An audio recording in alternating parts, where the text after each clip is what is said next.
بسم الله الرحمن الرحيم.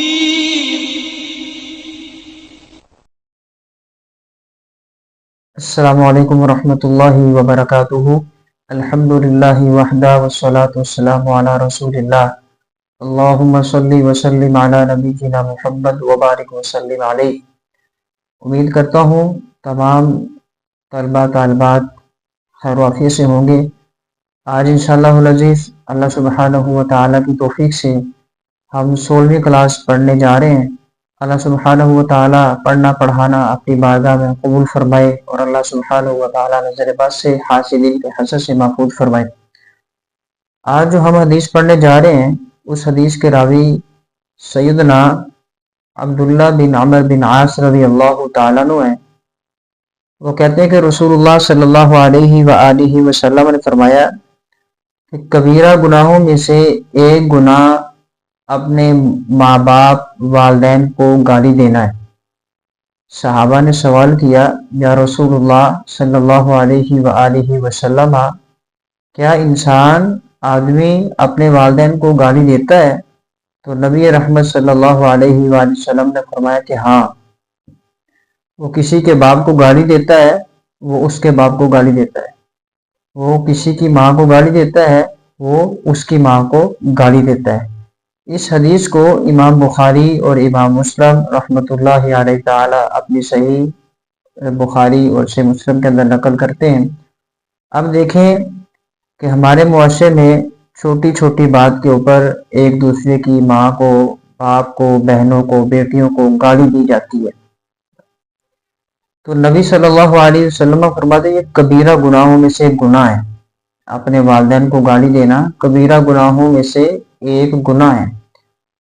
والدین کو گالی دینا، ان کو مارنا، ڈانٹنا، ان کو پیٹنا، گھر سے باہر نکالنا، گالیاں دینا بڑی دور کی باتیں ہیں.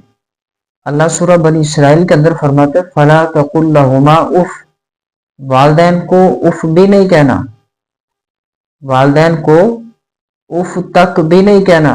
وَقُلْ لَهُمَا قَوْلًا كَرِيمًا. اور جب بھی ان کے ساتھ بات کرنی ہے نرمی کے ساتھ کرنی ہے، محبت کے ساتھ، پیار کے ساتھ، عزت کے ساتھ، احترام کے ساتھ بات کرنی ہے.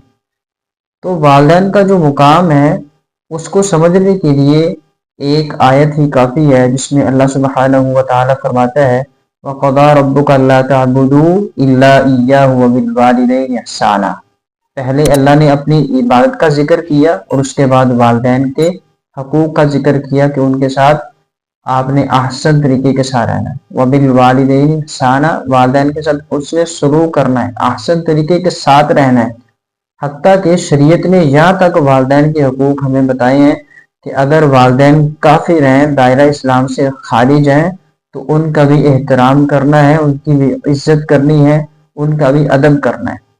تو ہمارے معاشرے میں یہ جو چھوٹی چھوٹی بات پر کسی کی ماں کو یا باپ کو گالی دی جاتی ہے یہ کبیرہ گناہوں میں سے ایک گناہ ہے. تو اس گناہ کو میں نے اور آپ نے جتنی اللہ سبحانہ و تعالیٰ نے طاقت دی ہے، کوشش دی ہے، ہم نے وہ طاقت اور اپنی کوشش کے حساب سے اس گناہ کو اپنی سوسائٹی سے، اپنے معاشرے سے ختم کرنا ہے. اگر آپ بھی کسی کو گالی دیتے ہیں یا اس گناہ کا ارتکاب کرتے ہیں تو اللہ سبحانہ و تعالیٰ سے معافی مانگیں. اللہ سبحانہ و تعالیٰ مجھے اور آپ کو کبیرہ گناہوں سے، صغیرہ گناہوں سے بچنے کی توفیق عطا فرمائے. اسی بات کی جو اگلی حدیث ہے یہ بھی بڑی اہم ہے کہ نبی صلی اللہ علیہ وآلہ وسلم فرماتے ہیں کہ آدمی کا 3 راتوں سے زیادہ کسی سے ناراض ہونا حلال نہیں ہے. اس حدیث کے راوی حضرت ابو ذر رضی اللہ تعالیٰ عنہ ہیں، حضرت ابو ایوب رضی اللہ تعالیٰ عنہ راوی ہیں. وہ کہتے ہیں کہ رسول اللہ صلی اللہ علیہ وآلہ وسلم نے فرمایا کسی آدمی کے لیے حلال نہیں ہے کہ وہ مسلمان بھائی سے 3 راتوں سے زیادہ ناراض ہو، 3 راتیں اس کو چھوڑ دے. اگر ان دونوں میں سے کوئی ملتا ہے یا دونوں ملتے ہیں تو ایک منہ ادھر پھیر لیتا ہے، ایک ادھر پھیر لیتا ہے، یعنی کہ ایک دوسرے سے منہ موڑ لیتے ہیں، تو یہ مسلمان کے لیے حلال نہیں ہے.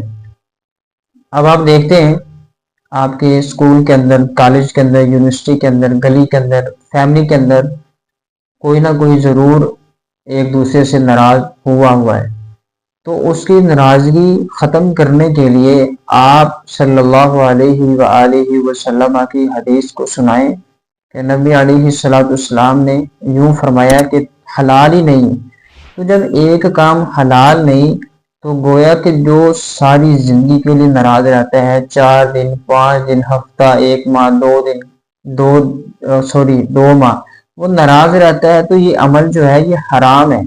تو حرام چیزوں سے اللہ سبحانہ و تعالیٰ نے اور نبی صلی اللہ علیہ وآلہ وسلم نے حرام کاموں کا ارتکاب کرنے سے منع فرمایا۔ اسی طرح جو ہمارے مخلص دوست ہوتے ہیں ان کو ہم ان کی اصلاح کرنے کے لیے ان سے ناراض ہو سکتے ہیں، وہ بھی صرف 3 دن کے لیے، جیسا کہ رسول اللہ صلی اللہ علیہ وآلہ وسلم حضرت کعب بن مالک اور ان کے دیگر ساتھیوں کے ساتھ ناراض ہوئے تھے۔ اللہ سبحانہ و تعالیٰ کے اوپر اپنی کروڑہ رحمت نازل فرمائے۔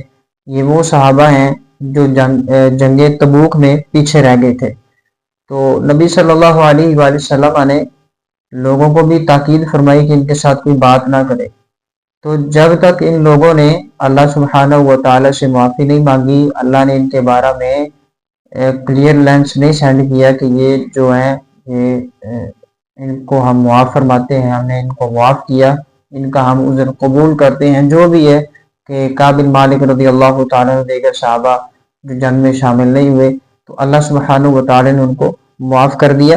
تو نبی صلی اللہ علیہ وآلہ وسلم ان کے ساتھ ناراض ہوئے تھے، تو ہم بھی، آپ بھی کسی مخلص دوست کے ساتھ اس کی صلاح کرنے کے لیے ناراض ہو سکتے ہیں، اور جو منافقین، کفار، جو دائرہ اسلام سے خارج ہے، ان کے بارے میں جو ہمارے دل کے اندر بات رہنی چاہیے وہ قطع تلقی دل سے ہونی چاہیے، ان کے ساتھ جو قطع تلقی ہے وہ دل کے ساتھ ہونی چاہیے، اور اہل ایمان جو مومن ہے ان کے ساتھ قطع تلقی جو ہے وہ دل سے نہیں بلکہ کلام سے ہونی چاہیے، کیونکہ کسی بھی مسلمان کے ساتھ قطع تلقی کرنا ہم نے پہلے پڑھ لیا ہے کہ نبی صلی اللہ علیہ وآلہ وسلم فرمایا کہ لا يدخل الجنت قاطع، رشتہ داری توڑنے والا جنت میں نہیں جائے گا۔ تو آج ہم کسی سے بھی رشتہ توڑتے ہیں، دوستی کا رشتہ ہے، بہن بھائی کا رشتہ ہے، عزیز و قربہ کا رشتہ ہے، کوئی بھی رشتہ ہے، تو ہمیں وہ رشتوں کو سنبھالنا ہے، نہ کہ ان کو توڑ پھوڑ کے پھینک دیے جائے، پس پشت ڈال دیا جائے۔ اللہ سبحانہ و تعالیٰ مجھے اور آپ کو کتاب و سنت پر عمل کرنے کی توفیق عطا فرمائے۔ السلام علیکم ورحمۃ اللہ وبرکاتہ۔